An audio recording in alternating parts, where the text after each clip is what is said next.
Hi, it's Kenny, and this is theory lesson number 8.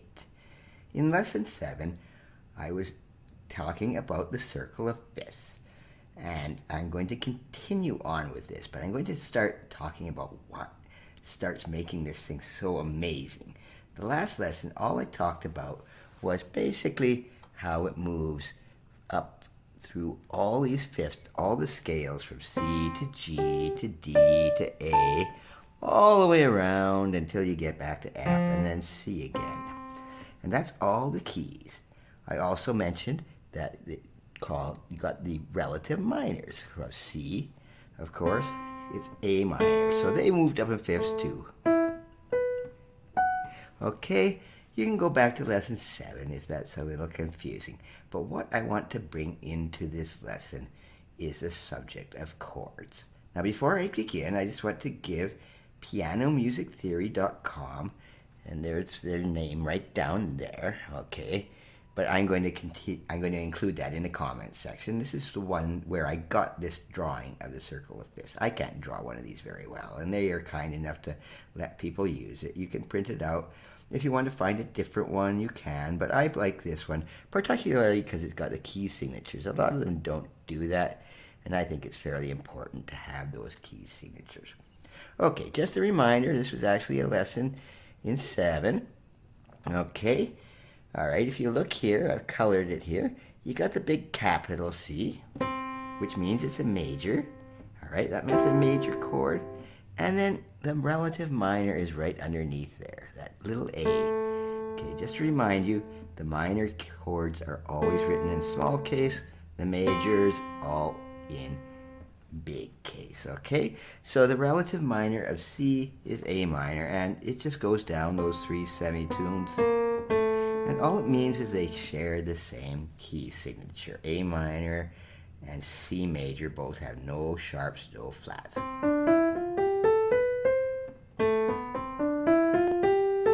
Just share the same key signatures, but they have the same notes they share. Okay, that was just a reminder from lesson 7. But here we come into the magic I want to talk about. Now you notice here now I've put a I got the C, but I circled the big F and the big G there. Now those are the major chords in the key of C major. And it just happens in the circle of fifths. You can just do it this way. That C, F, and G, they're right next to each other. So yeah, that's C, F, and G chords there, all right? And you can write tons of pieces just with those 3 chords. We've written so many already.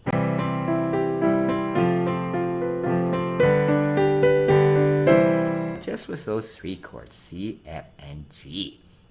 But also, which is astounding, is underneath you got the D minor, the A minor, and the E minor.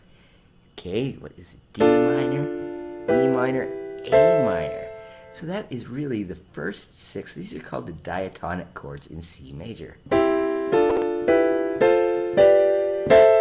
All 6 of those chords are within this one little big triangle, little triangle, whatever you want to call it. All right? So you can write even more songs now, including those 3 minor ones. This is the 2 chord, the D minor, the 3 chord, the E minor, and the 6 chord, the A minor. All right? So let's try to just fool around and write a piece that uses all 6 chords. Here's C major, 4.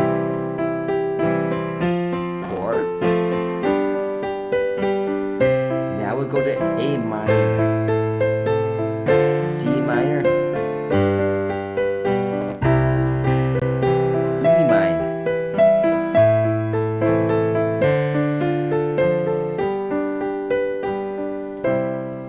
not much of a piece, but that used all 6 of those chords. And you can, you don't have to use all 6 to write a piece by any means, no. But all 6 of those are in that circle of fifths, all right? And it just makes it so easy. I'll try one other. I'll start this one in D minor.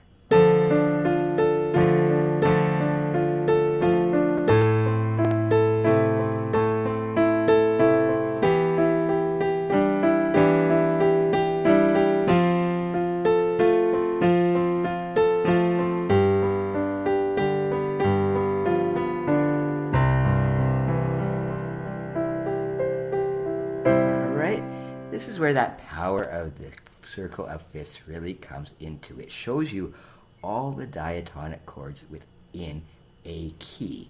Now, it doesn't have to be C major by no means, no. Let's go one more out here. All right, I just flipped it over here. Now, you see, we're going through G major, and it's down there, and above there are all the major chords. G major, C major, and D major. Those are the major chords in G major, but also they're diatonic ones. You have A minor, there, E minor, and B minor. All right, so it doesn't have to be C major, so let's just fool around with G major. All right, G major, C major, back to G major, E minor, A minor, B minor, D major, back to G major. Again, all of those chords, the diatonic chords, are all sitting right there in that triangle. And you could do it right down here, okay? If you were in F sharp major, that would mean that you'd also have the B major chord and the C sharp major chord. Well, let's not get too advanced on there. But that is just one of the great tricks of the circle of fifths. And I want you to know, if you get to know that circle of fifths, you can find out so many chords just by looking at the circle, what chords belong to that key. And it's right there. Okay, thank you. That was lesson number 8, theory lesson number 8. And I will talk to you later.